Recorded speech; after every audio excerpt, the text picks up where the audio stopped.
All right. Hey, we're live. We are. Here we go. Figured it out. Welcome. It's ready to talk some Bulls basketball. The 2017 season's finally over. Now we actually have to think and try to care about the Bulls again. I know everyone's thrilled about that kind of stuff. So yeah, the draft is next week, and then free agency is gonna pop off right after that. So there's obviously a lot of stuff's going on. But first, we will start with stuff that's not necessarily Bulls related, but it maybe could end up being Bulls related with the Celtics-Sixers trade rumor. Last we saw today is that Markelle Fultz is going to be working out for the Sixers today, and that it looks like the Sixers are trying to get the number one pick to take Fultz, and the Celtics are going to trade back. It looks like they would probably get the third pick, possibly the Lakers pick next year, which is unprotected that the Sixers have, and then maybe Woj said a 2021 pick with complicated protections. Who the heck knows what that actually means? Pick protections are goofy as hell, but that'd be a pretty wild trade, bro. I mean, we're less than a week before the draft, and we've already got huge trade stuff going. Ricky, tell me, what do you think about this trade? Do you like it for both teams? Like it for one? Not like it for nobody? What are you thinking here with this possible trade? Yeah, so basically, the Celtics are just going to get the Lakers pick. Woj says that the Lakers pick for next year that the Sixers have unprotected has been discussed and could be part of the deal. It doesn't sound like there's parameters are totally set, but that's what Woj said like an hour ago. All right, well, then just at the surface level, I have to say I love this trade for Philadelphia. Markelle Fultz, I think, is an absolute stud. I expect him to be one of the best guards in the NBA when he reaches his potential. I think he's the clear-cut number one pick in this draft. And to me, Philadelphia moving up to get him is just a no-brainer move. I mean, whatever it takes to get Markelle Fultz, I'd be willing to give it up. From the Bulls' perspective, I'd be willing to give up Jimmy Butler for Markelle Fultz. That's how high my opinion of Fultz is. I know a lot of people haven't seen him because he played on an absolutely trash Washington team that played most of its games when everyone was sleeping on the East Coast or even in the Midwest super late at night. They finished 9-22. They missed the NCAA tournament, but you cannot hold that against Markelle Fultz. He's 6'5", about a 6'10" wingspan. He's going to be one of the biggest point guards in the NBA. He reminds me of a bigger Kyrie Irving in that he's able to rip jumpers off the dribble with deep range and finish acrobatically at the rim. I think that he really has the total package for a guard. I don't really see any holes in his game. So, I mean, I think Fultz is great. I think the Celtics are crazy for doing this. It was classic Danny Ainge, just kicking the can backwards in a sense, to just acquire more assets and not really going for that number one guy. But you know what? I'll just say this. I have suspected for a long time the Celtics love Jason Tatum, the forward from Duke, and I would absolutely expect him to be the third pick. I know there's been some rumors about Josh Jackson. Who knows? I don't know anything. I got no sources. But, I was told indirectly from some sources a while ago that the Celtics really do like Jason Tatum. So, perhaps the Celtics have Tatum and Fultz rated 1A, 1B on their board. Maybe they would even take Tatum at number one, theoretically. So now you're able to pick up a pick, still get the guy you want. I think that's crazy. I did a big board on SBNation.com on Monday. I had Tatum number 6 overall in this class. I had him behind Jonathan Isaac. So to essentially boot Markelle Fultz to take Jason Tatum, from the Celtics perspective, I mean, I think it's crazy, kind of. But at the same time, like, maybe Tatum will be better than I anticipate. And if they get a top 5 pick next year out of this as well, like, hell, that could be pretty good too. So to that point, getting the extra asset, possibly trading back for a little bit, this is where I guess the Bulls come in, and we talk about Jimmy Butler and possible trade rumors. We know the Bulls and Celtics have talked before, and I guess at the trade deadline, the Bulls were asking for too much, which makes sense. Jimmy is awesome. The Bulls should ask for a shitload for him. Would you think that maybe the Celtics' mindset is they're trading back a few spots to get another asset or two in this trade and then use that to try to get Jimmy? Like, do you see that as any type of possibility there? I guess it's possible. I don't really expect Bulls to trade Jimmy Butler at the draft, but certainly they came really close last year. I think, like, at the end of the day with the Bulls, status quo is always the easiest route to expect them to take because it's the laziest route. It's like the least creative route. And I just think that the Bulls don't really want to make tough decisions. Like, theoretically, I could get behind trading Butler just because, like, if the Bulls really run it back with the 3 alphas next year, with Wade and Rondo both in tow, I mean, that is going to be such an uninspiring season. The Bloggable crew has already decided it's a straight-up roast next year if the Bulls bring back the 3 alphas. No holds bars. If you thought we were mean before, we're going to be incredibly mean now. So, I mean, there's almost my mindset is like, I think Butler's a total stud. I legitimately think he's one of the 10 best players in the NBA. But if you bring Wade and Rondo back, you're wasting one of the 2 years left he has under contract. When he's going into a lame duck contract season, 29 years old at that point, you're probably about to give him $36 to $41 million a year in a contract extension for ages 30 through 35. I don't know. So I could get down with potentially trading Butler, in theory. However, in practice, I don't expect the Bulls to do it. And if I was the Bulls, I just want Fultz for Butler. Like, I don't want right. That's 2018, I don't care. Just give me Fultz. I was going to say, like, so what would you need from the Celtics or whomever else if another team offered? Like, what would you need in a Butler trade to say yes, push the button on the rebuild, go nuclear, and to start this whole thing over? I want Markelle Fultz, but it doesn't appear that that's going to happen because it looks like he's going to go to Philly. So then I guess, like, if you could get the third pick and, like, the Lakers 2018 pick, yeah, I mean, I might do it. Why not? Lakers. What if Okafor was involved too? Yeah, Okafor to me doesn't really have any value. Yeah, so it's just like nothing. It's obviously the values in the picks. He's like a throw-in. Yeah, basically. Yeah, I feel like I kind of would too. It was like you said all this stuff about Jimmy. He's awesome. He's obviously great, but with the position the Bulls are in and just complete just mediocrity, the future doesn't look great. If they're gonna run it back, and we'll talk about that more later in this. And with the Warriors and Cavs where they are right now, just like where's the path for the Bulls to be like fun and enjoyable and even possibly competing in the next few years? Like, I know the idea of straight up tanking can be looked down upon. It sucks. It sucks. Like, if you're gonna be bad for several years, like that might not be very fun. But I feel like I'd rather be kind of bad with some fun younger players than watch whatever like the last 2 years were with. Even as good as Jimmy was, the team still was not fun to watch. So, like, maybe if I had more faith in them actually building like a competent team around Jimmy, and like we talked about this actually last night, just let Jimmy, just let him go totally.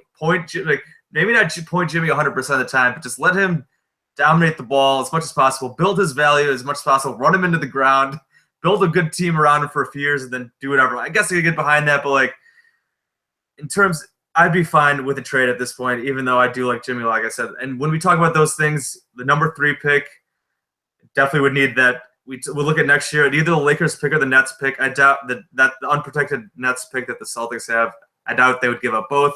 But I would take that Lakers pick, because then if you get those 2 high picks, you assume the Bulls would be awful then. And then they'll get their own high picks. So then you look at guys in next year's draft like Luka Doncic, Michael Porter, DeAndre Ayton. So if you get a couple chances at guys like that and you take a guy number 3 this year, that's not bad. So I guess quickly before we move on, if the Bulls did somehow make that trade for Jimmy, who would you take at number 3?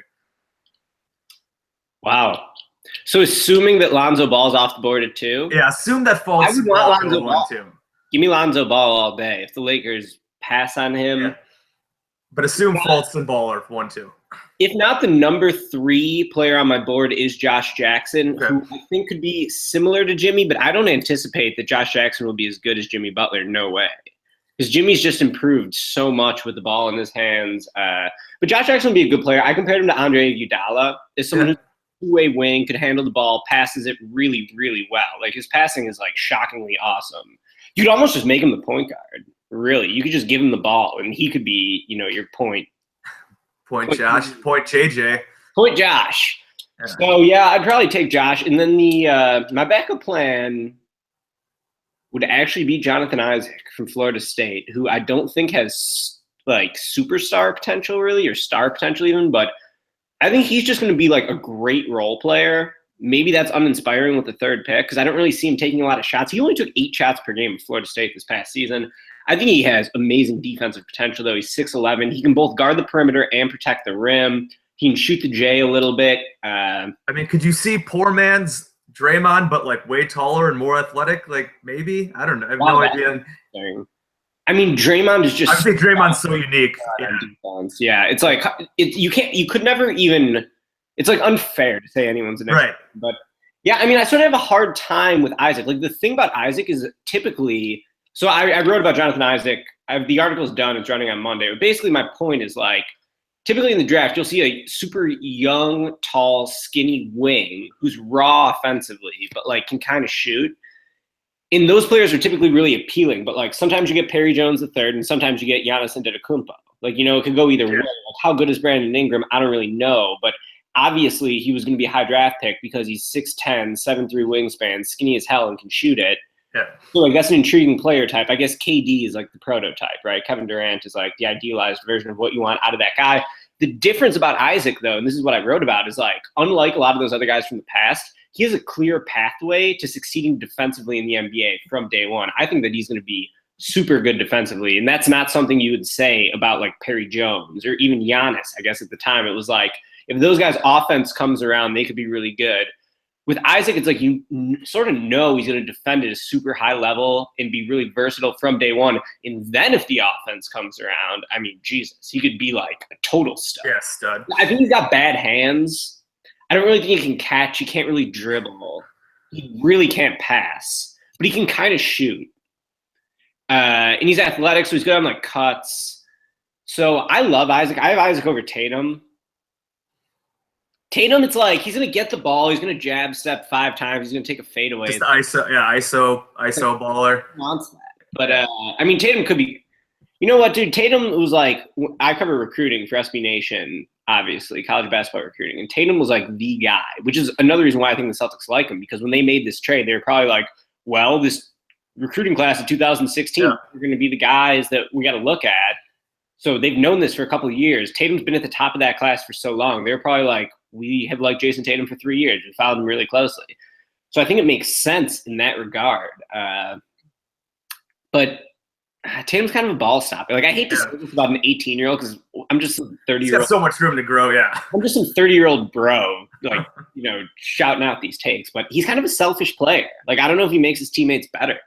And I might be totally wrong about that. I mean, he's obviously very talented, and he's drawn Carmelo Anthony comparisons for a reason. He's a very skilled scorer. So we'll see. Maybe I'm wrong about Jason Tatum. Maybe it will look crazy putting Jonathan Isaac ahead of Tatum because Isaac isn't going to be a high-usage offensive player. But I just think Isaac's defense is so unique that I have him rated above Tatum. Especially in, like, today's NBA where, like, a huge thing is guys that can defend the perimeter, switch, especially as a big man. If you're athletic and you can defend like that, like a kind of versatility, it's obviously huge. So, yeah, I mean, I'm not as familiar with these guys as you are, so I will take your word for it. I need to do a little more my own draft prep in the next week or so before that happens, but I believe you. I know some of this stuff. So if you want to just keep talking about this, though, like, let's say the Bulls get that 3rd pick. Do you have any other questions about guys in the top 10? Should I talk about Jackson or anyone else they could potentially take? Do you have questions? I know we did Isaac and Tatum basically just. I mean, like, I know, like, De'Aaron Fox as a point guard the Bulls could use a. I feel like the future. Love De'Aaron Fox. The Bulls love De'Aaron Fox. That's who they would take if they get that 3rd pick. There you go. The Bulls will take Fox. Really? Wow. They keep talking about what did Garpax talk about their end of season press conference? Downhill point guard. Downhill, yeah, downhill point guard. De'Aaron Fox is the fastest point guard I've seen since John Wall. I mean, he's a burner. He is truly elite speed. However, I personally am not as high on De'Aaron Fox as a lot of other people are for one simple reason. The shooting? He can't shoot to save his life. And it's like, in today's NBA, first of all, you need at minimum 4 shooters on the floor at the same time to compete, I feel like. And if you're having a point guard that can't shoot, that's just like, that caps your offense totally. Like, to me, De'Aaron Fox, I mean, he's awesome. Don't get me wrong. I loved watching him as a recruit. I saw him play a bunch of times as a high school player. He was great at Kentucky. Really, can finish at the rim, just, going to compete hard, pretty good natural playmaking skills. But, like, at the end of the day, this is the NBA. Everything De'Aaron Fox can do at 6'3", Giannis can do at 7 foot tall. So it's like, it's just crazy that this is the way the league's trending. Like, someone like De'Aaron Fox should be a total stud. He's got a lot of the qualities you would look for, I guess. But the game has changed so much that now it's like, well, there's all these non-traditional ball handlers. Like, Ben Simmons and De'Aaron Fox have a lot of the same strengths and weaknesses. But Ben Simmons is 6'10", 240, and just as athletic, or more athletic maybe.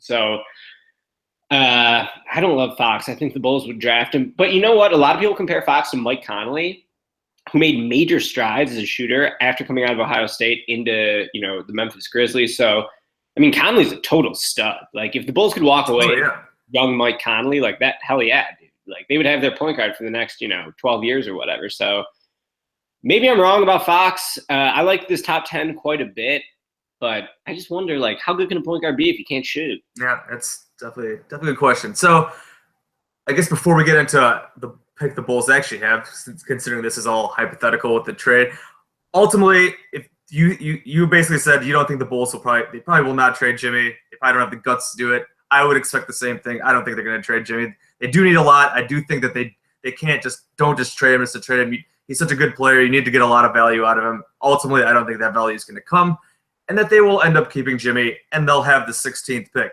So, 16th pick. Talk 16. Ricky O'Donnell. Who are you taking, or who would you like at number 16? Or tell us about some of the best options you think at least will be available on the board at 16. Yeah, honestly, it sucks because typically in drafts, I'm like, oh, here's 4 guys who I really like. It'll be good. This year, in like 16, it's like there's not really going to be anyone who I like a lot available at 16. Like ideally, I'd like him to take Donovan Mitchell, a 6'3" shooting guard from Louisville. I was most likely beating. Yeah, I was reading about him earlier today. Freshman year, I saw your tweet that you were reading up on Draft Express about Mitchell. I've been on the Mitchell bandwagon since his freshman year. He was even better as a sophomore.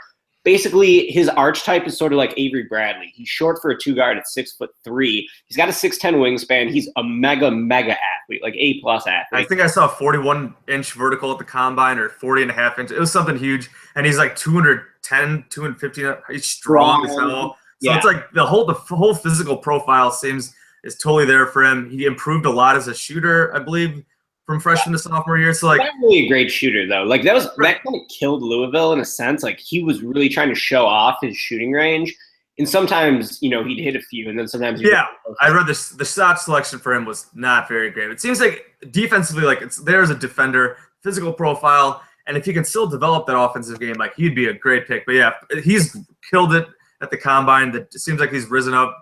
He could be possibly top. He seems going to be a lottery guy, possibly top 10 if someone gets real crazy. But okay, so if not him, who else we got?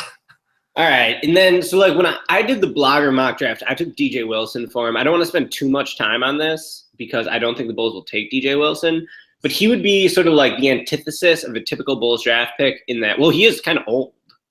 But so that fits in with the Bulls. But like he's athletic, he's a high upside guy. He was not super productive in college. He's sort of like a tools guy. Like he's 6'10", 7'3" wingspan, 240 pounds, very good athlete. He had like 50 blocks and 53s this year. So he could sort of protect the rim and he could shoot it. He's kind of got like body of a big man, the skill set of a wing. He's comfortable with the ball in his hands. So even though DJ Wilson wasn't very good, like I could just see him blossoming in the NBA, perhaps. He's always been a late bloomer. He was a late bloomer as a recruit. He was a late bloomer as a college player. Why can't he be a late bloomer as an NBA player? I think that, he just has the physicality that I think gives him a higher upside than a player like Justin Jackson, the North Carolina junior wing, who I would expect the Bulls to take if he's on the board at number 16, just because he totally fits in to, the Bulls' typical draft thinking, which is veteran college player, productive, winning program, got better over time. Justin Jackson checks all those boxes. Now, I don't think Justin Jackson is super high upside, but at the same time, it's hard for me to sit here and criticize him because he legitimately answered every single question this past season. He went to the draft combine after his sophomore year at North Carolina. Scouts told him, hey, man, you got to shoot better. His first 2 years at North Carolina, he shot about 30% on threes. They also said, you got to get a little bit more athletic, got to get better on defense. And he did all that. He hit 105 3-pointers. Yeah, he shot like over 7 a game and was like 37%. So that's huge volume and like really solid percentage.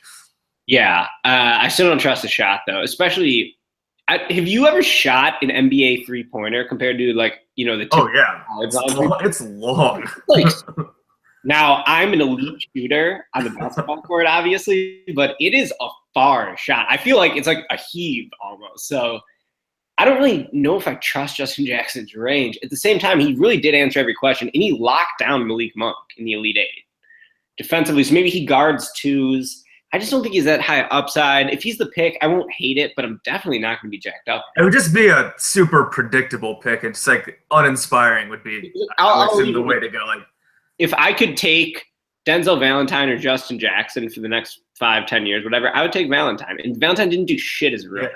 Yeah, he was I was about to say, like, it seems like Jackson, the Bulls kind of already have that guy in Valentine, a guy who can decent secondary ball handler, decent shooter. Valentine's probably a better shooter and better passer. Is that off base? Yeah, I mean, Valentine averaged, 7 assists, 7 rebounds, and shot 44% on threes in college. Valentine's probably, he's a worse athlete than Jackson, but Jackson's not that much better. Like, Justin Jackson is the same caliber athlete as Malcolm Hill. You're wearing an Illinois shirt right now, I can tell. Yep. Up for the people. There you go. Yep. Like, Malcolm Hill, he's not even going to get drafted. And he's probably got a lot of the same strengths and weaknesses as Justin Jackson. But Justin Jackson won a national title at North Carolina where, the players don't have to go to class. I don't know what Where's this going? School, so. All right, other possible guys are like, I know I've seen like Luke Kennard's been. I feel like he'd be another typical Bulls pick. Duke, scorer, skilled. Say that again. Seems like Kennard's going to be gone. The most recent. Gone. That's what I saw his like stock is like rising really high, and I was just like kind of surprised. I know like very skilled, great shooter, but I was reading when I was reading and watching some of his stuff today. I was getting Doug McDermott nightmares again. But it's like, oh, this guy's super savvy, super skilled. He can really shoot it. But then you read, well, he's not athletic. He can't defend. And he struggles. You know what? Against length. Like, Kennard's a killer. I don't want him for the Bulls for sure. But he's a killer, dude. I mean, he was supposed to be Duke's 7th man coming into this season. He ended up being their best player. 20 points a game. Yeah. Look at his. I'm going to pull up his. I have a KenPom subscription because I cover college basketball. So I'm going to pull up his efficiency numbers compared to Jason Tatum, who apparently appears to be like 1B or maybe even 1A on the Celtics board. All right, Jason Tatum's offensive rating, 108.8. Luke Kennard's offensive rating, 127.3. Luke Kennard's field goal percentage, 58%. Tatum's 50%. Luke Kennard's 3-point percentage. It was like 44, right? 43.8. Yeah. Jason Tatum, 34.2. It's like Kennard, he's a killer. He's really, really good. And, people are going to compare him to Doug. He's a white guy. Right, yeah. It was a very lazy comparison, and obviously I made the comparison as well as the Bulls. Big scorer, shooter in college that with defensive questions, didn't pan out. That's lazy comparison, I admit, but I made it anyways. No, but you're right to do it because that's going to be everyone's thought. If they walk away with Kennard, everyone's going to be like, oh, my God. Another Doug part 2. Yeah. Don't do this. So I don't know. Like, I think Kennard's going to be a really good player. If he goes to, like, Detroit, Charlotte, perhaps he could be unlocked. I don't want him for the Bulls at 16, but I think he'll be a good player. All right. So quickly, there's some big guys who might go around there. The recent Draft Express mock, I think, has them taking Jarrett Allen from Texas, right? That's center from Texas, right? Yeah. Jarrett Allen, and then him, like we were talking earlier about Justin Patton. Are there any of these big guys, these young big guys, would you like them on the Bulls, or what could they give? Would it make sense for them? So I don't want a center because, first of all, Robin Lopez, fine. And then, like, are they going to keep Felicio? Just, like, getting rid of Felicio to draft us, it just seems stupid. So, I mean, I don't want a center at all. Like, we just watched an NBA Finals where Kevin Durant was playing center. Yeah, him and LeBron were playing the 5 against each other. Center's gone. We've lopped off center, and next we're going to lop off point guard, which is why I don't want De'Aaron Fox either. You know what I mean? Like, everyone's going to be 6'7", switch screen, shoot threes. That's going to be the whole league. And the sooner you are to realize that, the better position you're going to be. If you draft Jarrett Allen, who's got no shooting range, so he's got 7'5" wingspan and he's got quick feet. So he theoretically hedge pick and roll, block a shot at the rim, catch a lob. Like, he sounds like a pretty good player. From what I can tell, he's very raw. He'll definitely be a guy you need patience. Well, he also, like, Texas was a top 25 team in the preseason. And they were bad, and they weren't that good, right? 11 games. Like, he was supposed to be the blue chip savior recruit, and he was fine, but he wasn't that good. He does have an awesome big afro and a mustache. He does. Like, he's legitimately from 1978. I saw him as a high school recruit. He was like 16 or 17 years old and looked like he was like 45. So that's cool. Like, he'd probably be a cool player to like. He'd have a lot of memes probably. But at the end of the day, I don't want a center. Justin Patton is who I project the Bulls to take in my mock draft coming Monday for SBNation.com. And it's like Doug McDermott's dad was his coach in college. He played for Creighton. We know that the majority of the Bulls scouting department is just like asking the 3 people they know what they think. And I can kind of talk myself into Patton. He was described by someone as Karl Anthony Towns light, I think in the Ringer draft guide. That seems. Okay, so that's just like a ridiculous thing to say. Like, what does that even mean? I have Second no idea. sense, I can kind of see it because like he's quick. He hit like 8 of his 12 3-point attempts, but he couldn't make a free throw to save his life. So I don't know how good the stroke really is. He's like pretty quick. You know, he can put the ball on the floor. He kind of handle it. He can run really well, and he shot like 67% from the field, so he really didn't miss. But he's got like good touch around the rim too. So I could maybe talk myself into Patton because I feel like he's sort of just scratching the surface of how good he could be. But at the same time, he's a center. I don't want a center. Play Jimmy at center. I want Jimmy to play center on defense and point guard on offense. So basically, no big guys. We don't want any big guys in this draft. No big dudes. No bigs. No slow fat guys. What about other guys that are in like the Draft Express, that right outside the top 20? We're looking at like OG or like Terrence Ferguson. Like, would that be a huge stretch to take a guy like OG? I know OG's got the knee thing he's working through right now. Ferguson did not play in college. He played overseas. I'm not totally sure how that went. I haven't really seen him play that much, but I've read athletic shooter, 6'7" wing guy. That sounds nice, but like I don't know that much about him. All right, I'll hit T-Ferg first. So I'm actually one of the few people who has seen Terrence Ferguson play because covering junior USA basketball, which I do every year, like Ferguson. He was there. I think I saw him as an AAU in the, I forget what league he was playing. I think he played Under Armour, actually. But so, like, yeah, it's like Terrence Ferguson reminds me of Terrence Ross, who I loved in that draft because, like you said, he's 6'7", he can shoot it, he can dunk super well. Like, go watch a YouTube highlight video of Terrence Ferguson, not the Draft Express video, like a highlight video, and you're probably gonna be like, this guy's sick. Yeah. He looks really good. I also loved Ben McLemore in that 13 draft because I thought the same thing. Like, he's got good positional size. He can shoot and he's really athletic. What's not to like? But both T. Ross and McLemore have had really disappointing NBA careers. Ross is better than McLemore for sure. Ross had a 50-point NBA game. But Ferguson, it's like there's something missing with those guys, and I think there's something missing with Ferguson. Maybe it's feel for the game. Maybe it's like attentiveness defensively. Like, his tools look good on paper. If he goes to a team with strong internal development, let's say the Spurs, I think Terrence Ferguson could be a stud. The Bulls have very poor internal development. I would not trust the Bulls to develop Terrence Ferguson. So I don't really want him at 16, but if he was the pick, I mean, I'd be fine with it because it is younger and more athletic for sure. But how about this for a hypothetical? No, literally no one's going to follow what I'm saying here, but I'm going to say it anyway. So Terrence Ferguson was a McDonald's All-American who committed to Arizona.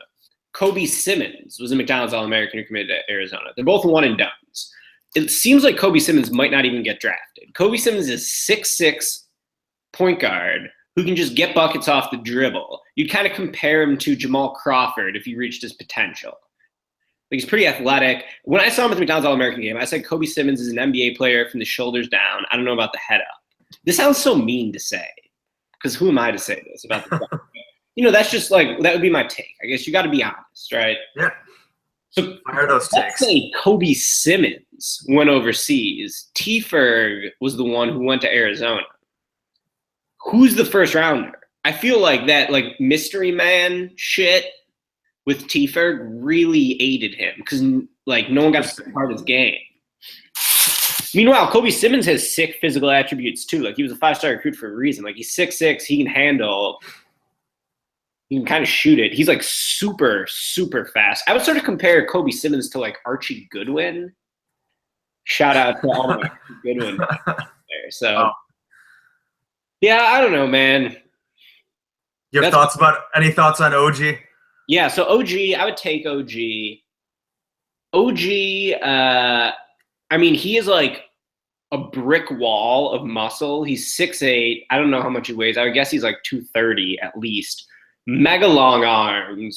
He shut down Jamal Murray in the NCAA tournament as a freshman. Murray had a good rookie year for the Nuggets, so I feel like that looks pretty encouraging. And yeah, like, I mean, he's going to be a defense first guy. I don't know how super quick he is defensively, like laterally, I mean. But, you know, theoretically, he's someone who could defend Draymond Green, Kevin Durant, or Klay Thompson, theoretically. He's raw offensively. He tore his ACL in January. So he didn't really have the breakout sophomore season I was expecting. I thought, you know, OG's the man. OG's going to have just a huge year. I remember talking to Jarks, our buddy John Sharks, when OG was sort of a breakout guy last year in the NCAA tournament, and Jarks was like, I would take him over anyone in this current class. I mean, like Ben Simmons and Brandon Ingram. That's why Jarks is the best in the game, because he actually has original, thought-provoking opinions. But I was totally on board with OG too. But then he didn't really do anything offensively, Right. And then he tore his ACL. So I don't know. I would still take him at 16. Because he'd be big, athletic, defense, could put him up and down the lineup. I think he's probably a 4. Yeah. Maybe play some 3. I mean, he could even play some 5, probably. It's like if Durant. Yeah, I mean, he's whatever. He's 6'8" with a 7'2" wingspan. Like I said, he's 230. So, I mean, yeah, with the way the league is going, you get these athletic, long guys. They can play center, like so, maybe not full-time and depending on matchups, but definitely it seems like sometimes you could throw them in those type of matchups. Yeah. Anyone else you about? I was gonna say, is there anybody else who would be on your mind at all? Any sleepers? Like I can't remember what picks the Bulls have in the second round. Is there anybody like in the second round you're like, oh yeah, the Bulls should definitely take this guy or look at him? So just give me the other thoughts on anybody other. Sterling Brown, local kid. I want to say Proviso East. Proviso East, I think. Yeah. He's the younger brother of Shannon Sugar Brown, the former Michigan State standout. Oh, wow. Coffee in the NBA with the Los Angeles Lakers. He's not the athlete his brother is. If you remember, I think Shannon Brown was in the dunk contest. Right? Oh, Shannon Brown, yeah, that dude was Shannon Brown had super athlete. Rings. He had experience, dude. Sterling Brown is way more skilled and less athletic. Sterling Brown, though, look at his stats. He was hitting like 44% career as a 4-year college player from 3. He's got pretty long arms. He's a willing defender. So here's sort of this is like a big picture draft take, right? Like, finding guys with role player potential, like Bobby Portis, I think is a great example of this. Bobby Portis was McDonald's All-American. Bobby Portis was SEC Player of the Year. He was a 5-star recruit. Bobby Portis was a stud because, you know, in the youth circuit, it was like, you give Bobby Portis the ball and he's going to score, and no one's really going to be able to stop him. But how much role player potential does Bobby Portis really have? Because, like, he doesn't have great length. He's not really going to make an impact defensively. He doesn't really have defensive versatility. His jumper is encouraging, but it's like you don't want him to live and die by the jump shot. It's not that good. So he's a chucker. So Portis, while he was like, he had a lot of pedigree, he didn't really have a lot of role player potential. So Sterling Brown's interesting because he would be significantly worse in like a high usage role where, like, you know, he has the ball and he has to, like, he couldn't do that. But he has a lot of role player potential because he'll D up. He'll hit spot up threes and he won't take bad shots. If that makes sense. Yeah, I was actually just looking at his stats. He shot like 45% from 3 this year on like almost 4 attempts a game. So that's obviously really good and solid track record there. I mean, if you got a guy that can hit threes, play a little defense, and whatever, not be a complete, or I guess add some secondary ball handling or whatever, and not be a complete train wreck like defensively, like it's definitely just a guy off the bench that's nice to have. Sounds good to me. Yeah, it's like, I don't know. And then another guy I'll name is Frank Jackson from Duke. So Frank Jackson, he's the son of a Utah State senator. So very smart, polished guy. Did he just he was hurt, committed though, as well? Yeah, he has like an ankle, maybe. Oh, okay.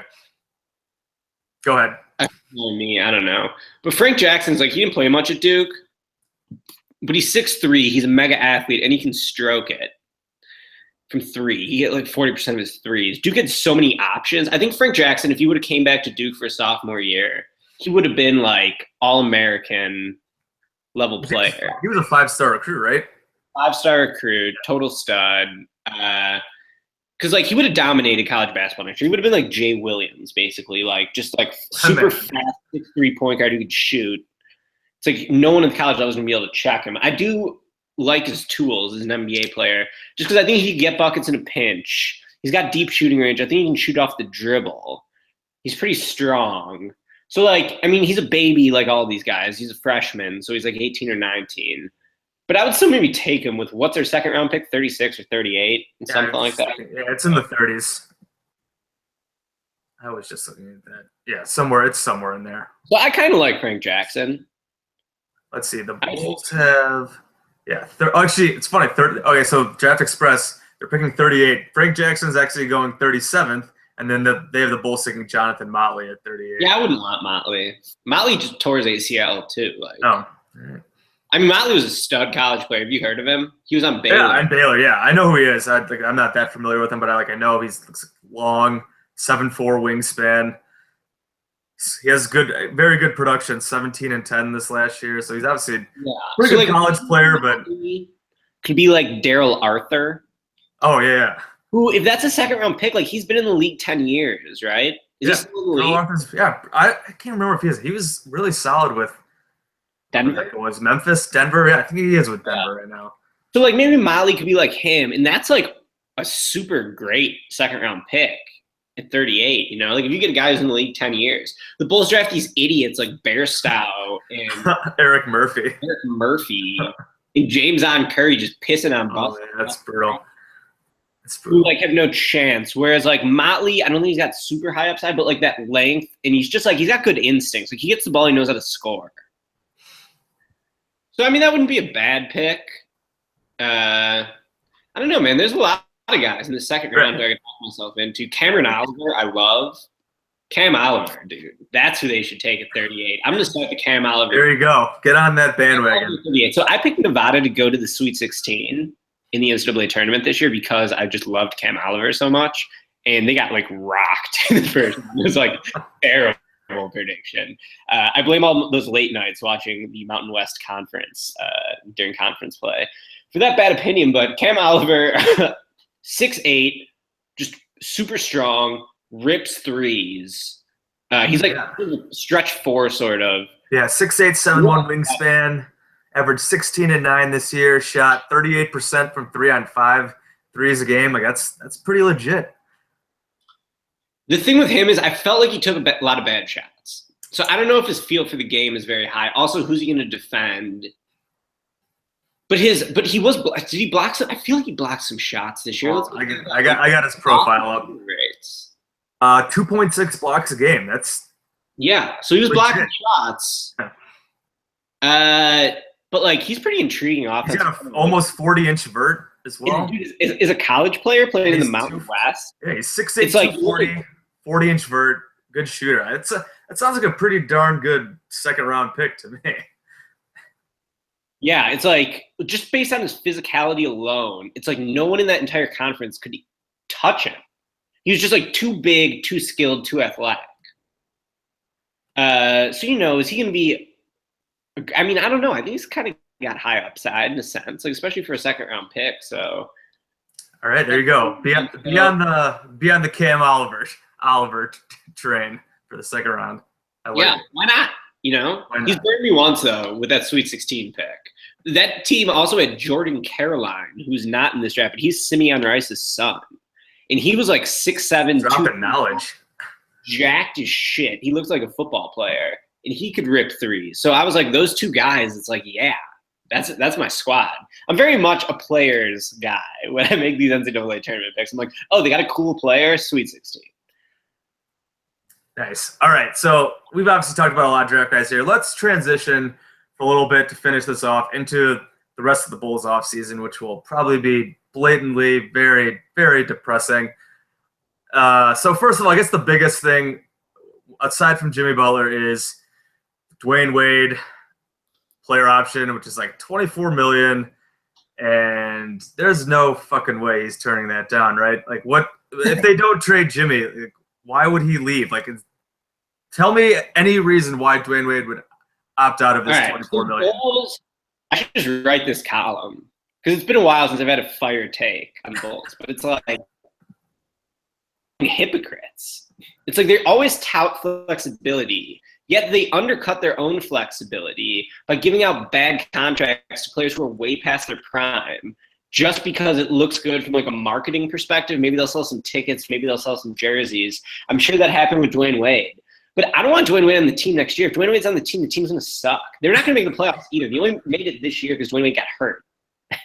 Like Wade obviously still got a little bit of talent, whatever. He's not a winning player. He gives no fucking effort on defense. He's not even running back to the other end of the court. It's similar to Powell where he was such a great player previously that he's entitled.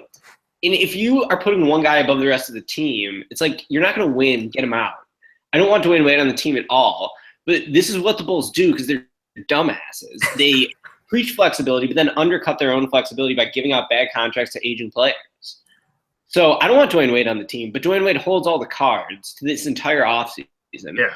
Definitely going to take that money. That's another reason why I might just trade Jimmy because it's like they trade Jimmy, Wade probably leaves. But maybe even not. It's like he's still $24 million. Like at that age, why not? You're living in your hometown, $24 million, just kind of cruising, and then he could go sign for the minimum with Cleveland in 2018. And it sounds like probably a great plan for him. Yeah, he wouldn't help Cleveland at all. It's like Wade's not a winning player. Oh, I know it would. I mean, he might help off the bench. He couldn't be worse than Darren Williams was in the finals. That's a good point. Like I said, when he as like a 37-year-old D Wade playing like 15 minutes off the bench for the Cavs would probably be better than Darren Williams was in the finals this year. But speaking off the bench, assuming Wade is back, do you think there's any way the Bulls could actually convince him to take a 6-man role, or do you think that makes sense? It was obviously assuming the three alphas are back, and we'll talk about Rondo in a little bit. Starting them again together, those three guys again, just seems like it's just gonna be another miserable season waiting to happen. So I feel like if they stagger them a bit more, they brought Wade off the bench, that could make some sense. But you mentioned the entitled thing, and that happened with Powell too. It made sense to have Powell off the bench, and of course Powell ended up moving to the bench for the Spurs for most of this year. That I feel like it would make Wade as a super 6-man, 20-ish, 25 minutes a game would make a bit more sense. Stagger those three guys. But I feel like they're not going to do it. Fred probably doesn't have the balls to do it. Maybe he actually will. I don't know, but I don't see it. They should tell him that right now before he makes the decision on the option. They'd be like, "Hey, man, you can come back, but you're not starting." Yeah, I would absolutely love that. I wouldn't love it, but I'd be fine with it. I would begrudgingly accept that if they told him, "All right, whatever, you want to opt in, we're gonna make you the 6-man." I can at least live with that, and they could try to make the starting lineup make a little more sense instead of fucking three alphas. I got to use the bathroom really quick, so you can just talk about. All right, fair enough. Talk to the people. I'll just unfilter. Yeah, I mean, if we're talking, like I said, moving on from Dwayne Wade, we'll start with the Rajon Rondo thing. I believe he has it's like a weird non-guaranteed team option type deal. I think he has until it's like the end of this month. They have to pick it up. I think it's like 14 million, and it sounds like the Bulls are going to pick it up. The front office apparently loves him. The coaching staff loves him. The young players love him. It seems like everybody fell in love with Rajon Rondo at the end of the year, despite the fact that he spent 3/4 of the season sucking terribly, and it was horrible. And I was very, very against the Rondo contract. If you follow me on Twitter and follow any of this stuff at Bloggable, absolutely hated the Rondo contract. It made no sense. And then his play for 3/4 of the year backed it up. He was awful. He got suspended. He got benched. When he came back, he wasn't even that good to begin with. And then the last month of the year, he shot 50% on threes and had that amazing game too, and had the Celtics on the ropes, where everyone thought the Bulls were maybe good again, and then he got hurt and the Bulls were screwed. And now I think that's kind of not tainting, but kind of blocking what he might actually be if he comes back. Did he just do that to put on a contract push? I honestly don't have an idea. I feel like I would just kind of prefer Rondo to not be back, just kind of to start fresh. But I don't know. It seems like he's going to be back. Ricky, I've just kind of been ranting about Rajon Rondo here, but he's probably going to be back. Paxson and Foreman talked about how much they liked him and how he came on and how he was an influence on the young players and how he'll probably be back. What do you think they should keep him, pick up that option? Do you think they should just try to move on if possible? What do you think there? It's just lazy thinking to bring him back. Like the Bulls think so small. You know what I mean? Yeah. They're never thinking big. Like they're never thinking, what can we do with Rondo? Maybe we could use that expiring contract to acquire an asset. They're just thinking like, what's the easiest thing we can do? Well, like he played pretty well at the end of the season. He was great in the playoffs. So we're just going to bring him back. So yeah, I don't know. Like I'm not jacked up about Rondo being back. People who read blog will probably know I've always had a soft spot for Rondo as a player. He did make one incredibly bad move. He had an incident with the ref. Is that Bill Kennedy, I believe. Kennedy. So it's hard for me to sit here and say anything positive about Rajon Rondo after that. When he was a young player, I really enjoyed watching him play. I think that he did have a positive influence on the Bulls' younger players last season. I would like to sort of ride for Rondo in a sense, just because I think he's sort of cool. But he made that one super big screw up, so it's like kind of hard to ride for him. I don't even know why I'm talking about this. But, like, do I want Rondo on the team next year? No, I'd rather have Jaren Grant as the full-time point guard. I guess it's like, here's what sucks about the Bulls. We just had this last season where,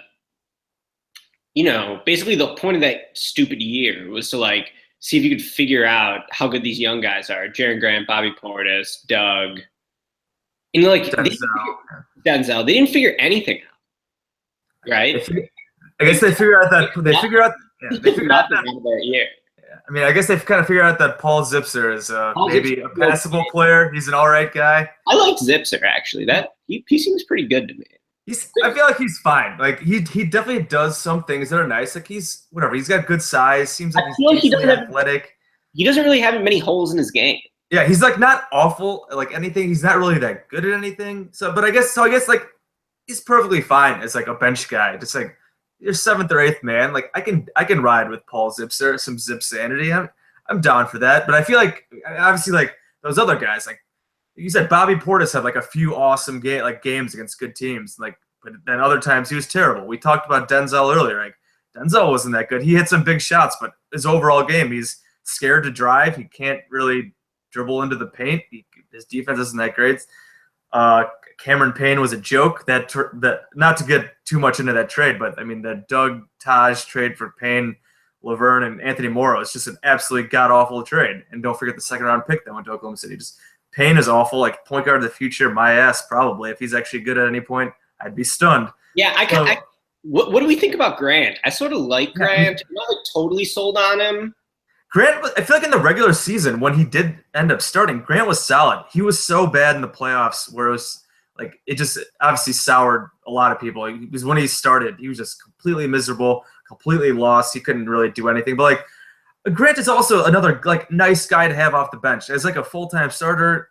Probably not that great. He's passable as like a regular season player probably, but like he would have to get a lot better to be a legitimate full-time starter.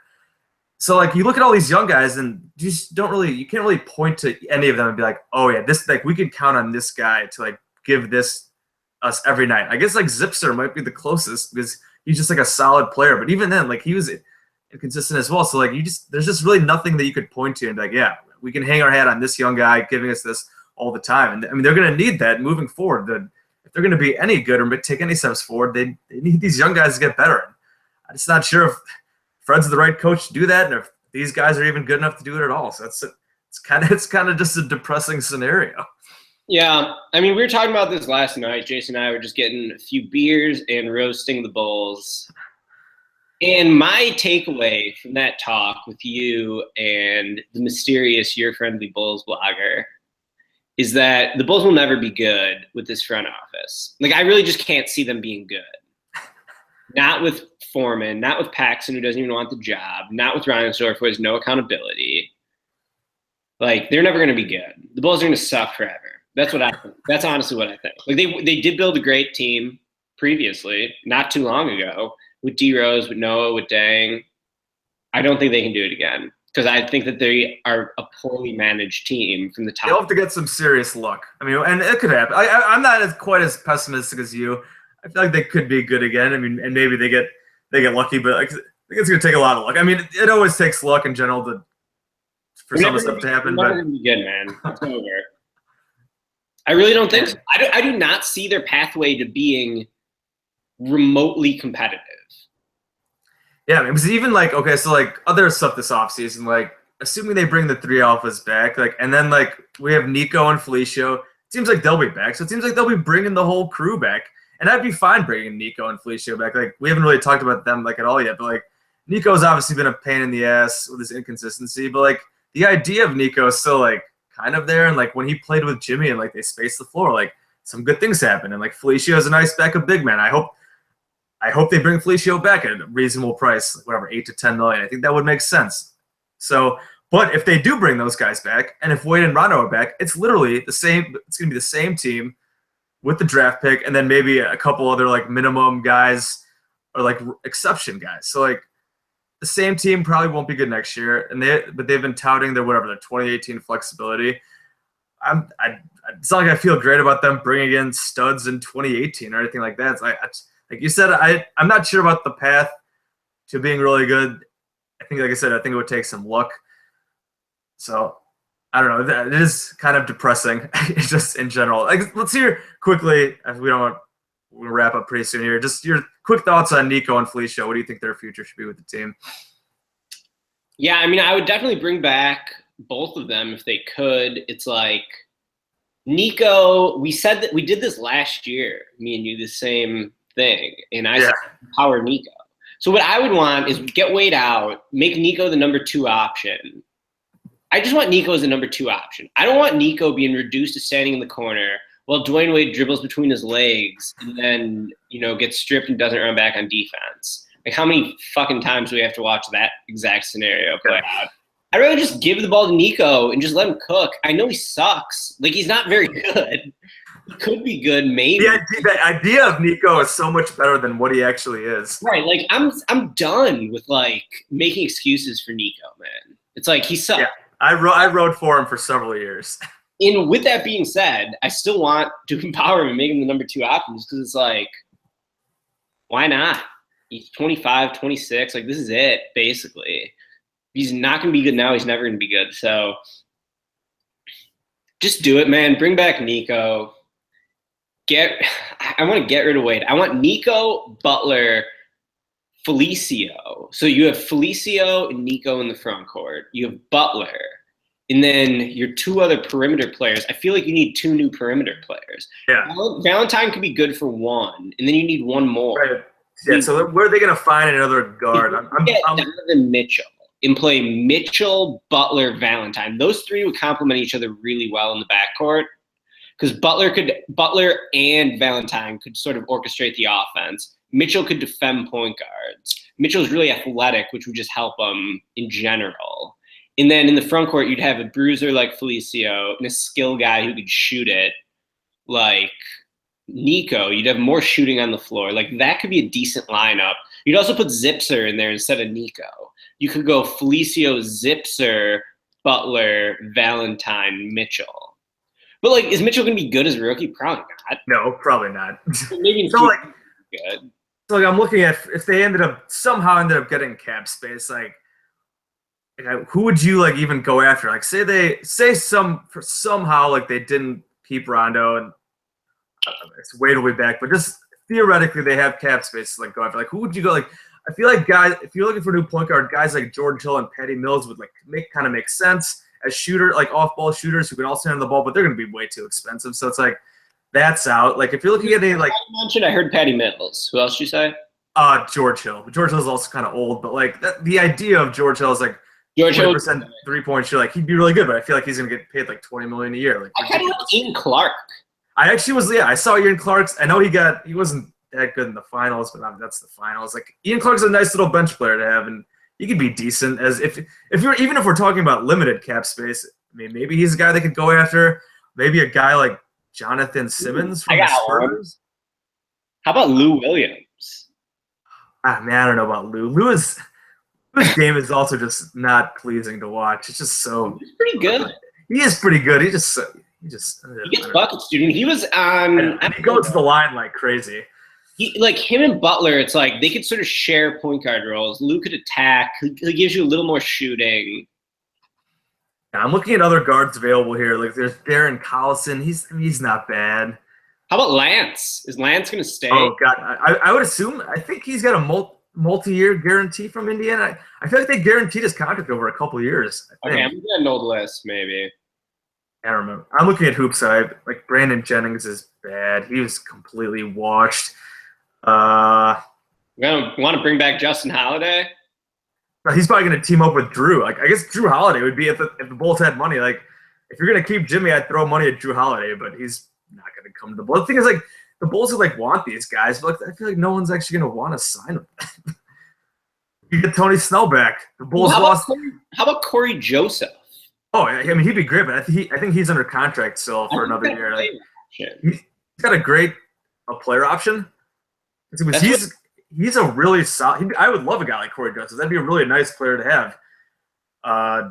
Yeah, he could be good. How about Joe Johnson? Oh God, alphas with Joe Johnson. I mean, Johnson's fucking better than Wade. Probably Joe Johnson was onions in the playoffs. He basically won the Jazz several games. That would be funny. Sign Joe Johnson and Vince Carter. I think Vince Carter's pretty good too. And just be like, we're gonna be old as shit. The geriatric crew. Who cares? It'd be funny.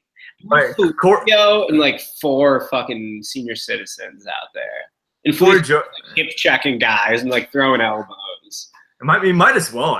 Just get crazy out there because the product that we're gonna see is probably not gonna be that good. I guess would you try to get would you bring Sean Livingston home? That could be cool.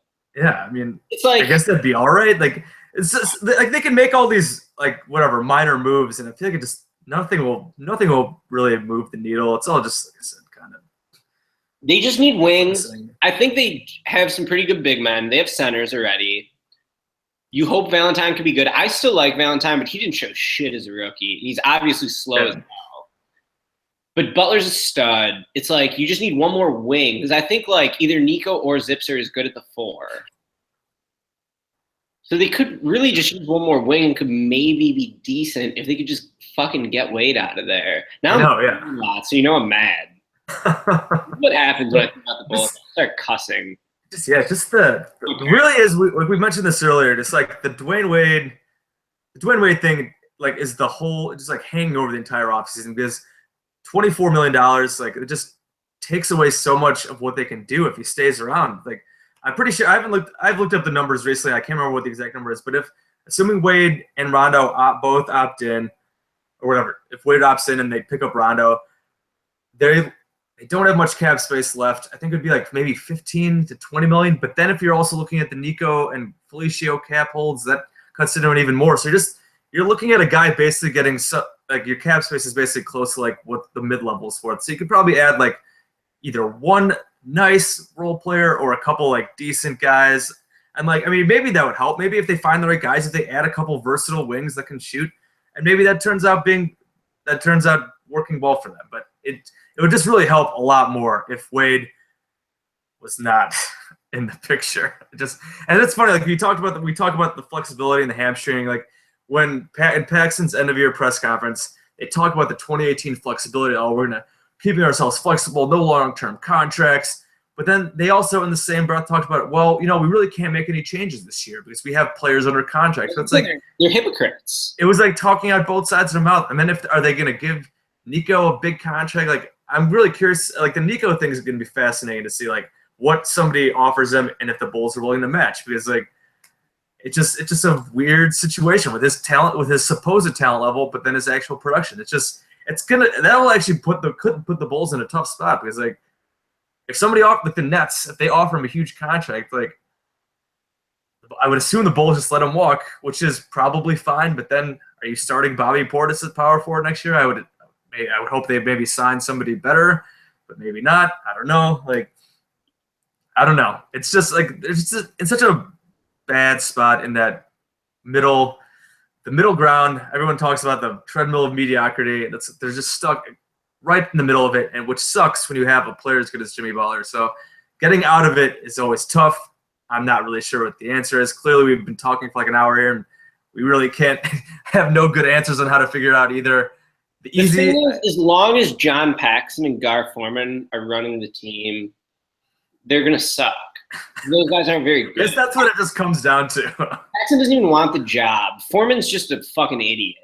And then Fred, it doesn't seem like Fred's the answer as the coach either. Like he shouldn't get really any benefit of the doubt. I feel like he made some strides last year, but like even then, like the front office called him out basically that he has to do better still. It's like, and obviously he has to do better. Like, so like they have the coach who was hired by the GM because they were buddies from whatever Iowa State, and there's all the like we talk on and on Bloggable. We talked about last night all the cronies in there, and it just sucks.